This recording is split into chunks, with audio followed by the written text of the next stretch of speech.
BBA, BCA, BCom computer కోర్సులో 100% placement లభించే ఏకైక డిగ్రీ కాలేజ్ కూకట్పల్లిలోని I3 డిగ్రీ కాలేజ్ 8367215215. నమస్తే, నేను Keshav. Welcome to Suman TV. ఆంధ్రప్రదేశ్లో రాజకీయాలపైన రోజుకు ఆసక్తికరమైన చర్చ నడుస్తుంది. అలానే ఆసక్తికరమైన మలుపులు జరుగుతున్నటువంటి పరిస్థితి.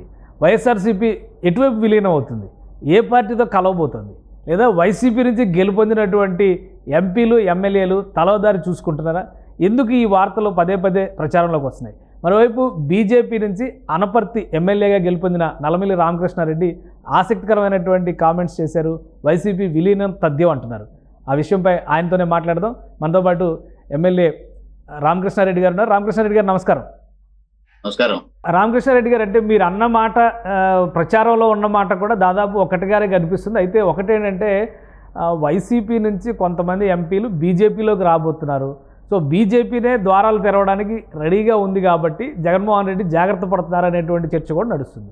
సో ఇలాంటి స్మెల్ ఏదైనా ఉందా? బీజేపీలోకి రావాలని ఎమ్మెల్యేలు కానీ ఎంపీలు కానీ అప్రోచ్ అవుతున్నటువంటి పరిస్థితి రావాలని ఎవరైనా ప్రయత్నం చేసినా కొన్ని విషయాలను చర్చించిన తర్వాత కానీ ఎవరిని జాయిన్ చేసుకోవాలనేది బీజేపీ అధిష్టానం స్పష్టంగా చెప్పింది.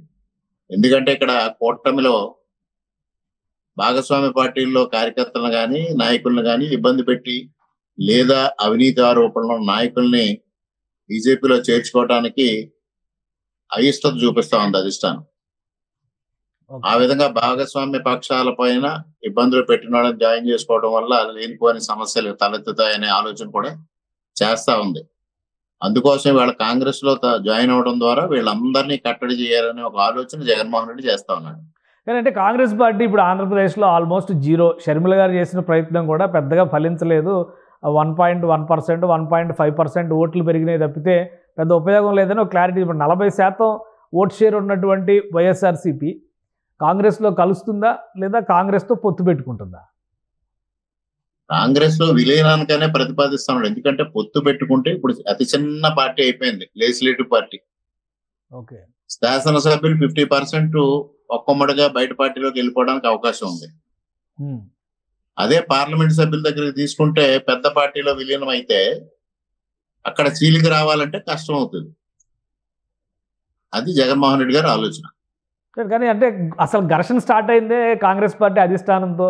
ఈ షర్మిల ప్రచారానికి వచ్చినప్పుడు కూడా వీళ్ళు మాట్లాడింది అదే. రాజశేఖర రెడ్డి గారిని అవమానించారు. ఓదార్పు యాత్ర కోసం సోనియా గాంధీ అప్పుడు మోస్ట్ పవర్ఫుల్ లేడీ, ఆమెనే వ్యతిరేకించారు జగన్మోహన్ రెడ్డి. ఇదే కదా ప్రచారం చేసింది. ఈరోజు కాంగ్రెస్లో కలిస్తే జగన్మోహన్ రెడ్డి క్రెడిబిలిటీ కానీ వైఎస్ఆర్సీపీ క్రెడిబిలిటీ కానీ దెబ్బతినేటువంటి పరిస్థితి ఉండదా? ఇది రాంగ్ స్టెప్ అవుతుంది కదా. జగన్మోహన్ రెడ్డి గారి క్రెడిబిలిటీ ఉందంటారా? సో ఉన్న ఇమేజ్ 40% ఇమేజ్ ఏదో చెప్తున్నారు కదా. అది కాదు. మొదట్లో ఆయన అరెస్ట్ అయ్యాడు. అరెస్ట్ అయినప్పుడు బెయిల్ ఏ విధంగా వచ్చింది? సోనియా గాంధీ గారి కాళ్ళు పట్టుకున్నారని ప్రచారం జరిగింది కదా. ఓకే, ఇంకా ఆయనకి క్రెడిబిలిటీ ఎక్కడ ఉందండి? సో జనంలో యాక్చువల్ జనం నమ్మాలన్నా కానీ జనాన్ని నమ్మించే విధంగా ఏదండి, జనం నమ్మాలన్నా కానీ ఆల్రెడీ షర్మిల మీద ఏదైతే వీళ్ళు దాడి చేశారో, మాటల దాడి ఏదైతే జరిగిందో, రేపు జగన్మోహన్ రెడ్డి మీద కూడా అదే మాటల దాడి జరిగే అవకాశం ఉంటుంది కదా కాంగ్రెస్ లో కలిస్తే. జగన్మోహన్ రెడ్డి మాట తప్పను మడమ తెప్పను అన్నది మాటల వరకే పరిమితం అండి. ఆయన స్వలాభం కోసం స్వప్రయోజనాల కోసం దేనికైనా దిగజారిపోతాడనడంలో ఎటువంటి సందేహం లేదు. అవన్నీ మనం చూసాం.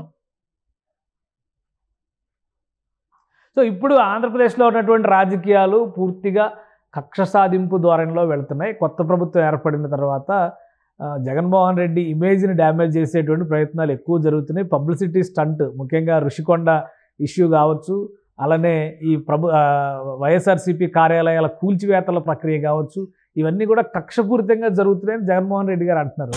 ఇందులో వాస్తవం ఎంత? ఇది పూర్తిగా అవాస్తవం అండి. అసలు రివర్ బ్యాంక్ మీద, ఫ్లడ్ బ్యాంక్ మీద ఎవరైనా ఏదైనా కన్స్ట్రక్షన్ చేస్తారండి? అసలు పర్మిషన్ ఇస్తుందా ప్రభుత్వం? అటువంటిది తాడేపల్లిలో రివర్ బ్యాంక్ పైన, ఫ్లడ్ బ్యాంక్ పైన ఏ విధంగా పర్మిషన్ ఇచ్చారండి?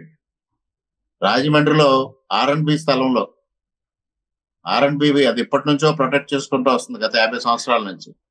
దానిలో 2 ఎకరాలు తీసుకెళ్లి వైఎస్ఆర్సీపీ కార్యాలయం కోసం ఇచ్చారు. ఎంతవరకు సమంజసం అది? రిషికొండలో 500 కోట్ల రూపాయలతో భవనం కట్టిన మాట వాస్తవం కాదంటారా? అక్కడ విజువల్స్ తెలియట్లేదా?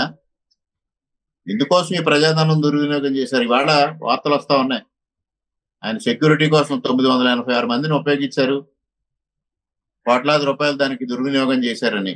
ఇవన్నీ వాస్తవం కాదంటారా? మరి దారుణంగా అధికార దుర్వినియోగం జరిగింది, అందుకోసమే ప్రజలు తిరస్కరించారు. ప్రజల వైపు నుంచి లేదా వైఎస్ఆర్సీపీ చేస్తున్నటువంటి ఆర్గ్యుమెంట్ వైపు నుంచి చూస్తే గతంలో తెలుగుదేశం పార్టీ కూడా ఇలాంటి పనులే చేసింది. ప్రధానంగా తెలుగుదేశం పార్టీ కార్యాలయం విషయంలో చేసినటువంటి కామెంట్స్, చంద్రబాబు నాయుడు గారు ఇప్పుడు ఉంటున్నటువంటి ఇల్లు కూడా ఇల్లీగలే అనేటువంటి ప్రచారం వైసీపీ నేతలు చేస్తున్నారు.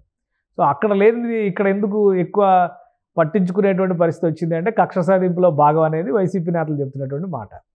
చంద్రబాబు నాయుడు గారు ఉండవల్లి నివాసం పైన ఆల్రెడీ లీగల్ ఇష్యూ నడుస్తా ఉంది. లీగల్ గా నడుస్తా ఉన్న దానిపైన ఎట్లా కామెంట్ చేస్తారండి వైసీపీ నాయకులు? మరి ప్రజావేదికను ఏ విధంగా కూల్చేశారు వైఎస్ఆర్సీపీ నాయకులు? వైఎస్ఆర్సీపీ నాయకులు వాళ్ళు ఉలిక్కి పడతా ఉన్నారు, ఏమీ జరగదే ఉలిక్కిపాటుకు గురవుతా ఉన్నారు. ఎక్కడా ఏమీ దాడులు జరగకుండానే వాళ్ళు ఉలిక్కిపాటుకు గురై ముందు దాడి చేస్తా ఉన్నారు, ప్రచారం చేస్తా ఉన్నారు దాడులు జరుగుతున్నాయని. ఇవి అవాస్తవమైన ప్రచారాన్ని ముందుకు తీసుకెళ్తా ఉన్నారు. ముందు జాగ్రత్త చర్యల్లో భాగమని భావిస్తా ఉన్నాను నేను. సో వైసీపీ నాయకులు చెప్తున్నటువంటి వర్షన్ ఒక రకంగా ఉంటే, ఇప్పుడు జగన్మోహన్ రెడ్డి గారు ఒక లెటర్ రాశారు అసెంబ్లీ స్పీకర్కి సంబంధించి. ఉద్దేశపూరితంగానే ప్రధాన ప్రతిపక్ష హోదా ఇవ్వలేదు వైసీపీకి, కాబట్టి ఏ విధంగా మేము శాసనసభకు వెళ్ళాలి, శాసనసభ స్పీకర్ స్థానంలో కూర్చున్నటువంటి వ్యక్తి, స్పీకర్కే రాశారు, స్పీకర్ స్థానంలో కూర్చున్నటువంటి వ్యక్తి గతంలో జగన్మోహన్ రెడ్డి గారిని చచ్చే వరకు కొట్టాలి అని కామెంట్స్ చేశారు. ఆ వీడియోలన్నీ వస్తే వ్యక్తిగతమైనటువంటి అంశాలు అంటే కక్షపూరితమైనటువంటి రీతిలో వెళ్తున్నటువంటి పరిస్థితి ఉంది అనేటువంటి చర్చని జగన్మోహన్ రెడ్డి గారు నేరుగా ఒక లేఖ రూపంలో ప్రస్తావించారు. సో ఇది ఎలా చూడాలి? అసెంబ్లీ సెషన్ ఫస్ట్ సెషన్ అయింది, అందరూ ప్రమాణ స్వీకారాలు చేశారు, సముచితమైనటువంటి గౌరవం ఇవ్వడం లేదు ప్రతిపక్ష నేతకి అనేది జగన్మోహన్ రెడ్డి చేసినటువంటి ఎలిగేషన్. మీరేమంటారు? ఏమన్నా ఆయనకి ఎంత గౌరవం ఇచ్చారో మీరు అందరూ చూశారు. యాక్చువల్ గా 10% సీట్లు రావాలి, వాళ్ళకి రాలేదు. గతంలో కూడా 94లో కూడా ఇదే పరిస్థితి కాంగ్రెస్ పార్టీకి వచ్చింది. ఆ రోజు కూడా ప్రధాన ప్రతిపక్ష హోదా ఇవ్వలేదు కదా. అసెంబ్లీ గైడ్ లైన్స్ ఏం చెప్తా ఉన్నాయో, అసెంబ్లీ రూల్స్ ఏం చెప్తా ఉన్నాయో, బిజినెస్ రూల్స్ ఏం చెప్తా, దానికి అనుగుణంగానే ఎవరైనా ప్రవర్తిస్తారు. స్పీకర్ స్థానంలో ఉన్న వ్యక్తి నిబంధనలకు అనుగుణంగా, నియమావళికి అనుగుణంగానే ప్రవర్తిస్తారు తప్పించి వ్యక్తిగత కక్షలు, వ్యక్తిగత కార్పణ్యాలు అక్కడికి తావు ఉండదు. కానీ అసెంబ్లీ రూల్స్ అలా ఉందా? మీరు ఆల్రెడీ సీనియర్ లెజిస్లేటర్, అసెంబ్లీకి రిప్రజెంట్ చేసినటువంటి నాయకులు 10% రాకపోతే ఎట్లాగ వస్తుంది? 10% సీట్లు తెచ్చుకున్న వాళ్ళకి ప్రధాన ప్రతిపక్ష హోదా ఉంటది, వాళ్ళకి రాలేదు, ప్రధాన ప్రతిపక్ష హోదా ఉండదు. మొన్న ఏదైతే ప్రమాణ స్వీకారం జరిగిందో జగన్మోహన్ రెడ్డి గారు కూడా ఆల్ఫాబెటికల్ ఆర్డర్ లోనే ప్రమాణ స్వీకారం చేయాల్సి ఉంది. కానీ చంద్రబాబు నాయుడు గారు రిక్వెస్ట్ చేసి ఎగ్జామ్షన్ ఇచ్చి మంత్రుల తర్వాత ఆయన ప్రమాణ స్వీకారం చేయించమని కోరారు. ఆ విధంగానే ప్రొటెం స్పీకర్ గారు పిలిస్తే ఆ సమయానికి కూడా వారు రాలా. ఆ తర్వాత మహిళా సభ్యులు చేసిన తర్వాత ఆయన చేయించారు ప్రయారిటీ ఇచ్చి. అదే విధంగా ప్రధాన ప్రతిపక్ష హోదా లేకుండా ఆయన కారు అసెంబ్లీ మెయిన్ గేట్ వరకు అలౌ చేశారు. ఇంత ప్రయారిటీ ఆయనకి ఇస్తే ప్రయారిటీ ఇవ్వలేదని ఆరోపించడం యొక్క జగన్మోహన్ రెడ్డి గారి దురుద్దేశాలు ఏ విధంగా ఉన్నాయో అర్థమవుతా ఉంది. జగన్మోహన్ రెడ్డి గారు రాసిన లేఖలో క్లియర్గా ఆయన మెన్షన్ చేసినటువంటి పాయింట్ ఏంటంటే, విపక్షంలో ఎవరికి ఎక్కువ సీట్లు ఉంటే వారికే ప్రతిపక్ష హోదా ఇవ్వాలని చట్టంలో నిర్వచించారు. ప్రతిపక్ష హోదా ఇవ్వాలంటే 10% సీట్లు ఉండాలని చట్టంలో ఎక్కడా లేదు. పార్లమెంట్లో కానీ ఉమ్మడి ఆంధ్రప్రదేశ్లో కానీ ఈ నిబంధన ఎక్కడా పాటించలేదు. ఇది ఆయన లేఖలో పేర్కొన్నటువంటి అంశం. ఒకసారి 94లో ఏం జరిగిందో ఆయన చూడమనండి.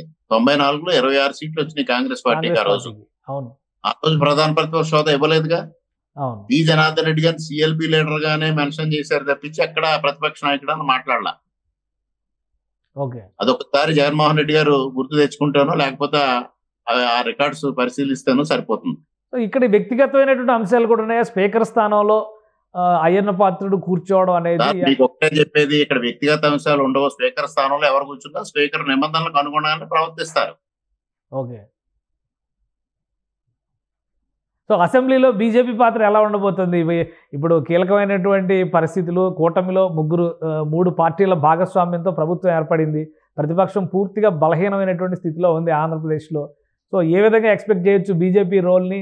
మరోసారి పదే వస్తున్నటువంటి చర్చ ఏంటంటే బీజేపీ వైపు వైసీపీ నాయకులు చూస్తున్నారనేటువంటి చర్చ.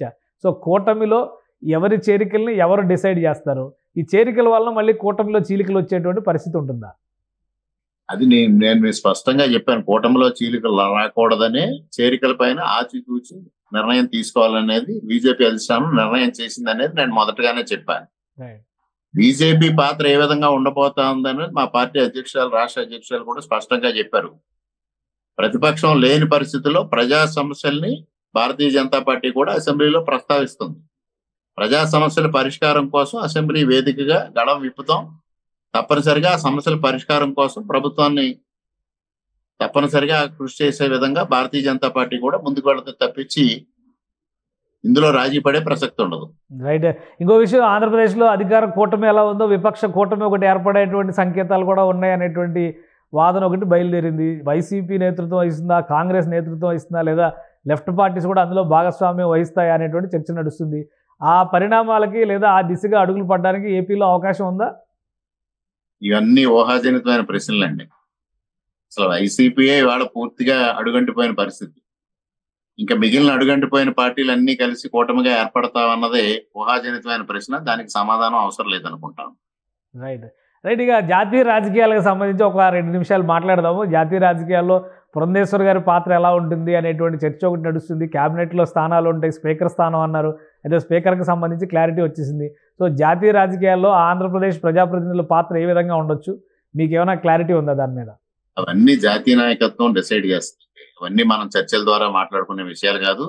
ఎవరి పాత్ర ఏమిటి అనేది జాతీయ నాయకత్వం నరేంద్ర మోడీ గారు, అమిత్ షా గారు డిసైడ్ చేస్తారు. ఆ ప్రకారం అందరూ నడుచుకుంటారు. సో ఏపీ అభివృద్ధికి, నవ్యాంధ్ర అభివృద్ధికి కేంద్రం సహకారం అనేటువంటి నినాదం చంద్రబాబు నాయుడు గారు పదే పదే చెప్తున్నారు.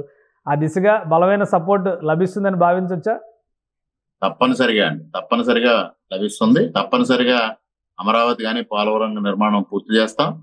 అదేవిధంగా ఇవాళ ఆంధ్రప్రదేశ్ రాష్ట్రం ఆర్థికంగా తీవ్రమైన సంక్షోభంలో ఉన్న పరిస్థితుల్లో ఆంధ్రప్రదేశ్ను ఆదుకోవడానికి నరేంద్ర మోడీ గారి నాయకత్వంలో కేంద్ర ప్రభుత్వం అన్ని విధాల సహకారం అందిస్తుంది. అందులో ఎటువంటి సందేహం లేదు. Right. Thank you. Nallamilli Ramakrishna Reddy గారు లైవ్లోకి వచ్చినందుకు ధన్యవాదాలు. ఇది రామకృష్ణారెడ్డి గారు చెప్తున్నటువంటి మాట చాలా క్లియర్ ఇండికేషన్ ఉంది. జగన్మోహన్ రెడ్డి గారికి పార్టీలో అంతర్గతంగానే ప్రతికూల పరిస్థితులు ఎదురవుతున్నటువంటి వాతావరణం ఉంది. కాబట్టి పార్టీని కాపాడుకోవాలన్నా, తనను తాను రక్షించుకోవాలన్నా కానీ కాంగ్రెస్లో కలవడం ఒకటే మార్గం అని దానికి స్పష్టమైనటువంటి సమాచారం ఉన్నట్టుగా రామకృష్ణారెడ్డి గారు చెప్తున్నారు. మరోవైపు ఆంధ్రప్రదేశ్ అభ్యున్నతికి సంబంధించి కేంద్రానికి ఒక పక్కా ప్రణాళిక ఉంది. ఆ అభివృద్ధిలో బీజేపీ నాయకత్వం భాగస్వామ్యం అవుతుందనేటువంటి మాట ఆయన చెప్తున్నారు. ఇది special discussion. Keep watching. Suman టీవీలో మీ పర్సనల్ అండ్ బిజినెస్ ప్రమోషన్స్ కోసం కింది నెంబర్కి కాంటాక్ట్ చేయండి.